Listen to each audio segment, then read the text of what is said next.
All right, guys, we decided to keep going with Ludwig, so we're just going to keep it rolling and shoot another episode. Man, this is really cool. Because that makes me the first. You are the first person that lasted a second round. No, yeah, I know. I felt like we shouldn't even have cut off, but I felt bad rushing it. This is so cool. I'm honored. All right, so Pittsburgh knows how to treat me. let's get down to some of the real controversial questions. When should an influencer decide that they need a manager? That's a good question. It's a pretty simple process. If you feel like you are missing out on opportunities, you're so busy that you cannot manage your life, and all these incoming emails from brands trying to reach out to you, you need a manager. Whether it's getting your sister to help you out or actually going out and getting a manager. I think getting a manager is important because managers kind of understand the industry already. They can walk you through things. They've made connections throughout the years. Hopefully, a good manager is going to look out for your best interest and not necessarily try to make you as much money as possible. So always look for someone you trust. That's huge. But yeah, I think if you're at the point where you're inundated with DMs and emails and texts from people trying to get your attention and you can't keep up, you need a manager. Have you ever seen an influencer who had a lot of potential go on a backward slide because they didn't take care of those opportunities, because they didn't have a manager, or they missed out? Like somebody that had a lot of opportunity was on the rise and all of a sudden stalled because they just didn't handle that growth properly. Yeah, no, that happens all the time. I don't even know if it's necessarily that they didn't get the manager or the influencer isn't knowledgeable about where to find a good manager. That's another thing too. Like there's no, like, you can't just go, there's no yellow pages for a good manager, right? Most managers are Sure there is. LudwigAraujo.com. LudwigAraujo.com is one place to go. If I was famous, right, or on social media, I would. Sean, you are famous. We make supplements.com. Yeah. True. But me personally, I mean, yeah, you got to have some business savvy, right? Yeah. But I would want somebody I can trust, Yes. right, and somebody that is looking out for me, which kind of ties together. But that's probably more important than have somebody who's super savvy and not looking out for you. Right. I mean, look what happened to people like Mike Tyson, right? Right. I mean, there's tons of examples, right? Yeah. I think that's the number one. Trust, having someone that's looking out for your best interest. I can get you a ton of deals, but if I'm not steering you in the right direction, if I'm not managing your brand right, in other words, am I giving you deals that don't fit with your brand? Then that doesn't make sense for you. Like, you got to have someone that knows what they're doing. So is it the manager's job to go find opportunity, or is it the manager's job to be the gatekeeper for those people trying to work with you? What I do is I manage incoming opportunities. So, of course, there's always going to be brands reaching out to the influencer. I also do outreach, not public outreach. I also look for opportunities. I seek out brands based on how they fit with the influencer. Okay, so let's ask you a real fun question. We have a podcast, Sean and myself. How do we get someone to sponsor this podcast? Well, at the point where, first of all, as the podcast grows, you will start to receive incoming emails saying, "Hey, we want to jump onto this because this thing sounds great," and it's probably going to be because I'm on the podcast. Okay, that it's going to happen. But you would have to proactively reach out to brands and say, "Hey, listen, we're building something awesome over here with." So Nike, send me some J's. We'll get a little sneaker cam going in the 100%. middle of the podcast, right? I think Wendy has that right on her show. Yes, But that's a question I have. So how much of the deals that you've closed and moved on and worked with the brand, what's the percentage ballpark of those were incoming opportunities versus an outreach? That's a good question. So when I first started, it was more the percentage of incoming was more of the business, a lot larger. Now we're getting to the point where I'm doing more outreach. So I would say now we're probably at a 50-50, 60-40 in favor of outreach. Now, on to as a follow-up question to that, the people that are reaching out obviously have interest in your influencer, right? So there are those, and the people you're reaching out to, you're trying to get them interested in your influencer. So do you see a big difference in how that works out for the influencer? there's a difference in the sales process. I got to do a lot more information giving, and the brand that's reaching out is already in love with my influencer, right? Knows the influencer, follows the influencer, thinks the influencer is the perfect person. When I'm reaching out, I'm telling you, hey, this is the perfect person. Here's why. X, Y, Z. This is what we can do. This is how we can deliver. This is what it might cost you, but here's a return on investment for you, brand X. So the process for sales is different. But at the end of the day, we're still looking for long-term relationships because we feel like we can work with this brand. How many different product categories do you think, if there's a right number, do you think it becomes a point where the influencer has too many different products? It's about the bandwidth for the influencer to be able to post organically on all their social platforms. This is a daily struggle because you're always trying to say, hey, influencer, you got to put out organic content. You hanging out with your boyfriend or hanging out with your girlfriend or working out at the gym, post that. But then you have to deliver the clothing line post. Then you got to deliver the supplement line post, and then you got to deliver you might have a jewelry brand and then there's over the ear, the covers that they sell for these things that people wear in the gym, and there's 10, 20 categories that a fitness influencer can promote. Do the brands that are in those different categories, can you work with them and can you combine the content to where you're satisfying a couple brands? It's like, hey, I'm at the gym and I've got my whatever supplement, but I also got the headphones on, and that kind of. That's a good. No, a supplement. And does that bring more authenticity to the content? It does, but a supplement company is probably the only one that you can probably get away with. So if XYZ supplement, I might be holding that in my hand while wearing ABC clothing, and I might be able to get away with that, but ABC clothing might not like that. Yeah, okay. Chances are, for the most part, we're never doing multiple brands in one post, never, because that brand is paying for that, for that mind share, if you will. So it's a tricky game because there comes a point where you can max out, right? Because you can't post enough in a month to cover all your brands. So that was my next question. As you're posting, I mean, as a manager, do you have that laid out of like, hey, here's how many posts we're going to post without any products in it, and before we do a product shot? And that's a good question. So in terms of organic, let's call those organic posts. Yeah. In terms of organic posts, that's up to you. I'm not going to manage that. What I am going to say is, hey, we have here are the 11 things we have to do for this month that we're getting paid on, and you have to put these in. Work them in. A more experienced influencer can take that information and run with it. A newbie might be like, I might have to spell that out. Week 1, do these 2. Week 2. So, a manager has to manage pretty much everything when it comes to the influencer industry. And, the money, incoming money. I'm the guy that's reaching out to you and saying, hey, Sean, you gotta pay me. We did our end. You gotta send a check. Invoices, all the back end stuff I'm managing, contracts, things like that. So, that's soup to nuts what I do. What do you guys do? As a manager, when do you decide, okay, this influencer is a bad apple, I need to let them go because they're not listening to the requirements?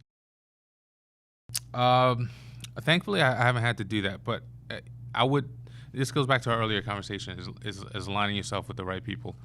I wouldn't be working with that person. You can tell right away, like month 1, week 1, and if you're following closely on social, you could tell the type of person that you're dealing with. So I haven't had to do that, but I'm good I'm good where I don't have to take on work I don't want to do. So I would cut you off right away if you're the type of influencer that's giving the brand a bad name or you didn't deliver on your deliverables on time. Okay, I didn't like Ludwig's answer. Sean, when does a brand let go of an ambassador because they're not doing their job that you asked them to do? Well, I mean, I think if you're making a business decision immediately, if they're not delivering what they're supposed to be doing, right? But I also think there's a human element to all business. And I think being able to have conversations between the brand owners and the influencers of, hey, here's what our expectations are. Why aren't you meeting those expectations? And if there's a way to help them meet the expectations, obviously you want to have some leeway. You want to make every engagement that you get in work, right? Nobody gets into an engagement thinking like this isn't going to work. And if it's not working right away, just like any business relationship or even personal relationship, you put a little bit of effort into it. That's my personal opinion. But at some point when you're on a call or in a room with an influencer and you can feel that energy that you both know this isn't working, then if you're running a business and you need to, be able to justify an expense, like that usually, for me, it's more about the energy of when I'm working with an influencer or having a conversation. I can tell when we both know it's not working. If I just think it's not working, then I usually have a little bit of more bandwidth to give them an opportunity. But when I can tell they know it's not working and I know it's not working, then, that's a good time. So you can't be afraid to cut the cord. No. And I mean, but at the same time, you can't, the way that we like to do it or have done it historically is, you also don't just like jump from person to person. I don't think that does anybody any good. It doesn't do the brand any good, because then that influencer now all of a sudden has another brand, and then and it definitely doesn't probably work well for the influencer. I mean, you can't be taking a new supplement brand every month and saying this is the best thing ever. At some point you lose credibility. So Ludwig, okay, you're an influencer. You just got let go by your supplement line. I'm sad. How long do you wait before announcing that you now found the next best supplement in the world? That's a good question. I've seen supplements. I've seen a guy go from one of the big name supplement companies to a brand new supplement company in 24 hours.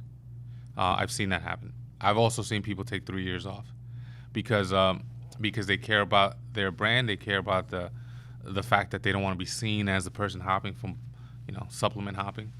And so they've taken their time and they want to they want their fans and their followers to know that they're authentic about what they're promoting.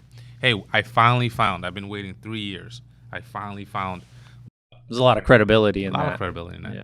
But you might not get that credibility if you go from 24 hours later. We're about to get controversial. But then, it could be a controversy. I would never expect controversy from you, Uncle. So are they even? That's so strange. So you're telling me that the guy that overnight dumped out all the free subs in his cabinets from the first brand, yeah, and then the new brand sent him all this new stuff, and now that's what he's taking, or the real controversial question: are they even taking the supplements?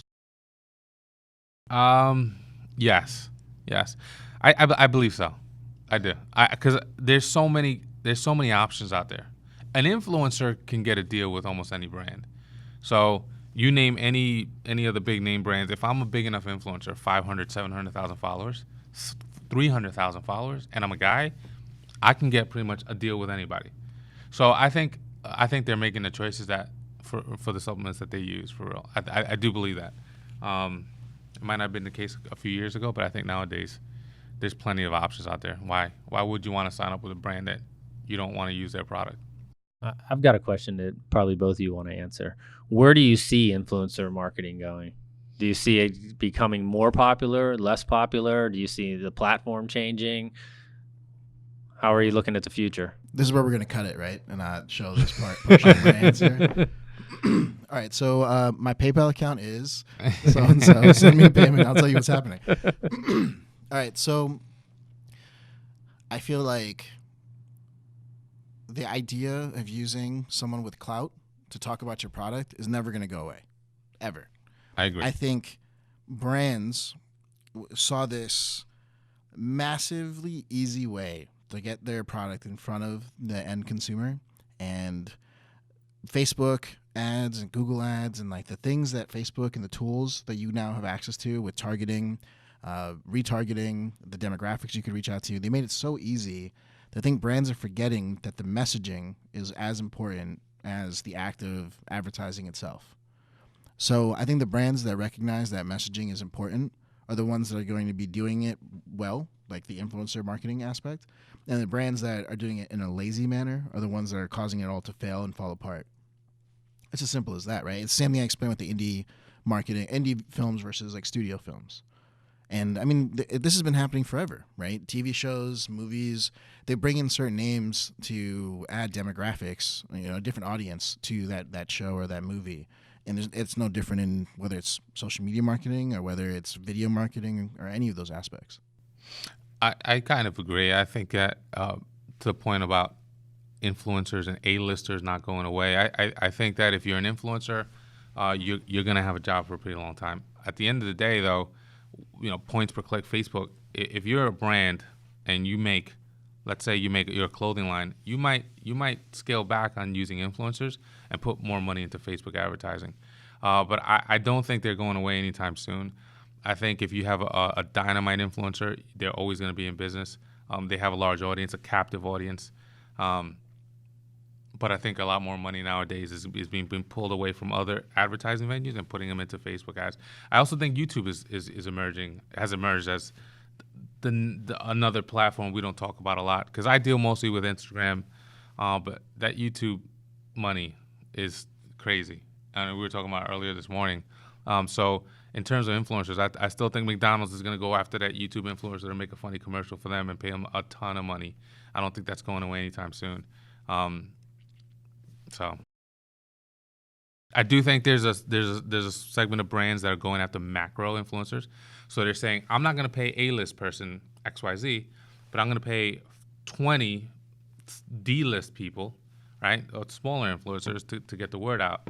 But as we spoke about earlier, I think the A-lister, if they're the true A-lister, it's Robert Downey Jr., right? You're always going to put him in a movie because he's going to sell tickets. You're always going to put The Rock in a movie, even the movie might be not that good, but he's going to sell. I've got a question that maybe brands ask you. So with Amazon becoming more prevalent as an e-commerce platform where people are making purchases, right? So do you get the question a lot? Because I think about this a lot. Do you get a question a lot of, hey, how are we going to track the fact that, your influencer is driving traffic to our website? Or how do you combat and say, look, but you're also getting an added benefit because you're going to see your Amazon sales go up, which isn't really trackable. It's not trackable at all for the influencer and the brand, right? So how do you navigate that conversation or question when brands are asking? That's a big concern for influencers, right? Hey, listen, we got a code that we're trying to promote your supplements, but you're also advertising your customers to go to Amazon, bypassing us. We're not getting paid. So I think that's something that can be negotiated in a salary portion. All right. So if I'm going to pay you X and you're going to get X commission, Y commission, I might have to increase X to accommodate for the fact that you might lose Y, some commission because we're driving sales to Amazon. But right now there's no answer to that. Right? There's no way to. There is. Amazon influencer program? No, Amazon has the ability to have trackable campaigns. The problem is most brands are making the decision to have the influencer do 100% support for Amazon. I think that's going to change in 2020 because, the trackable campaigns, it exists. Okay. The problem is Amazon takes their cut. Jeff's got to get his 15 to 20%. And 30. Only half, right? Because or 75%, right? So, if a brand sent all their traffic to Amazon, they're losing out on that margin, right? And I guess brands just don't have the cojones right now to just make that shift. But it is definitely trackable, and it would prevent that problem with the ambassadors. So you're saying not have any direct website traffic or advertising, just say available on Amazon. And Amazon, you can do the coupon code on Amazon. That's trackable. You can do a campaign saying 10% off for the next 24 hours, and it automatically has a discount. So if I'm influencer guy, and I'm gonna post that on my page, or I'm gonna do a swipe up on my Instagram story. It's bringing my audience to Amazon, and so there's a way to track that, and I'll get commission off that. It'll probably be a lot smaller commission than if I drove it to the brand's website directly. And then as a brand, do you want all your fans and your followers to go circumvent your website, your platform you spend money on? You're not collecting their data, yeah. I'm not collecting the data. So you are through Amazon, but it's not. You send the customer to Amazon, and then Jeff's got a little ad right above the add to cart where it's like, no, check out my Amazon brand instead. Check out have you seen the under $20 pre-workourt ad? It's on every page. So it's just sucralose in a bottle. What Amazon has done is really ruin lives. They've messed up everything. Because you want Amazon because they'll have it in your house in 2 hours. You order it now, no. But you're competing against them, and it's a sick PSA in Pittsburgh. You can't have it in 2 hours, but you could have it same day or next day. Really? Yeah. And I'm guilty of it. We all are. I walk through the store and I'm like, oh, okay, let me just get it on Amazon. Or the reason I asked that question is there's been a lot of times where I've seen something on Instagram or Facebook and I was like, oh, it looks like a cool product for me, whatever category it was. Just went to Amazon, typed it in and bought it. So that influencer, that brand, they never know that advertising got me to buy something, right? But I did. So what that forces, competition, all that does is force creativity, right? So now brands now have to be more creative on their website. So hey, listen, come to my website. I have free videos, workout videos. I'm giving away ebooks. I'm giving away this, that, and the third, so that you can live on my website. And then if you wind up having to go to Amazon and buy something cool, we're available there too. But spend time on my site. That's kind of the answer. Added value is the only way to differentiate yourself from Amazon itself, right? Because, I mean, how can you compete with 1 day shipping? I mean, it's not even 2 day shipping anymore. It's 1 day shipping pretty much across the country. And for me, it's just the whole swipe factor. I mean, you don't even have to put any information in. Purchase. It's just like, oh, yeah, I like that. Click, buy now. All right, we just advertised for Amazon. Right? Amazon. Jeff, our podcast is looking for some sponsorships. We just sold an ad. Nike, Amazon, who am I missing in the big boys? Red Bull. Oh, man. Let's bring you guys into the mix, too. We put a skateboard on here, and we're good. We're good. Red Bull sponsor. So I guess I think a good ending question here is going to be, when an influencer tells a customer to go buy a product, do you think that the influencer is involved in that end consumer's choice beyond that purchase? Right? For someone like Paige, I know she talks about these products, how to use them properly, how to do your workouts, and like she does the full spectrum of the experience.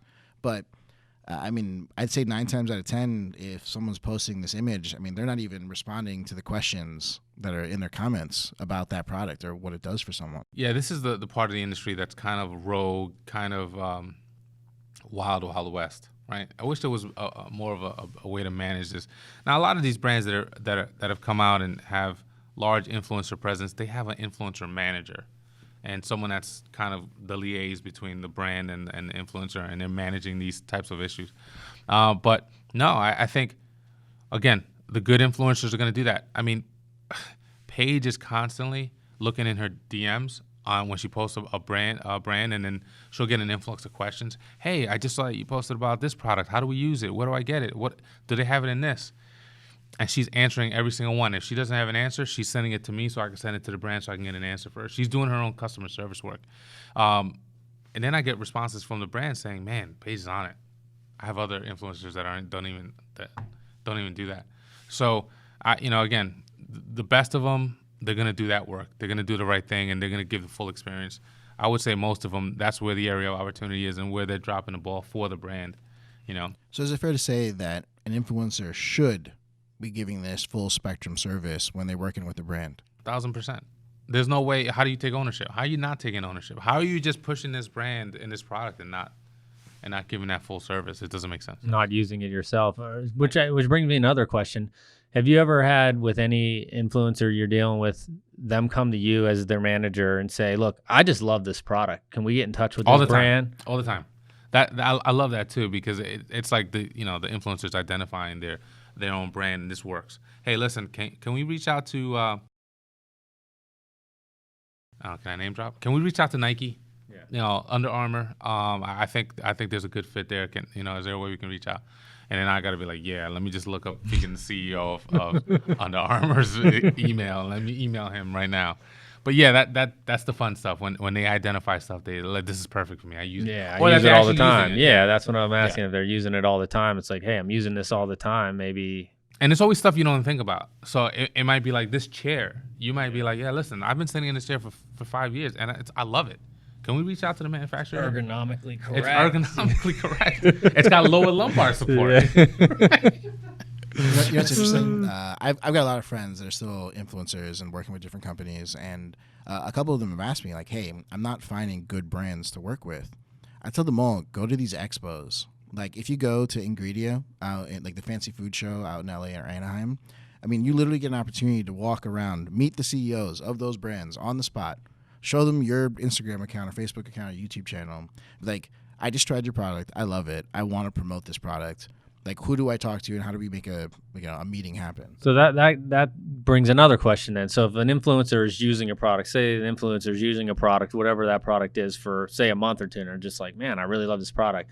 Does that go into the thought process of like, what they're going to charge that particular brand? I mean, have you seen where they're like, hey, no, I just really like this product. I'm willing to work for a little less because it's a newer product or a newer brand. We'll work for free Nikes. 100%. So you might get an influencer that might even promote that product for free if they can continue to get that product. Yeah. So, right. So like if a chair is a bad example because you only need one, but if it's a consumable, right, and now I can partner up with ABC Juices, and they're gonna ship me a box for free every month, and all I gotta do is mention them one time. Yeah. I'm in. I'm all in.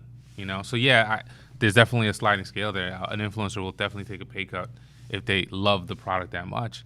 Obviously, we want to get paid, and we want to get paid the right value. But if it's something like that, yeah, they'll definitely take a little bit of a hit if they can get it.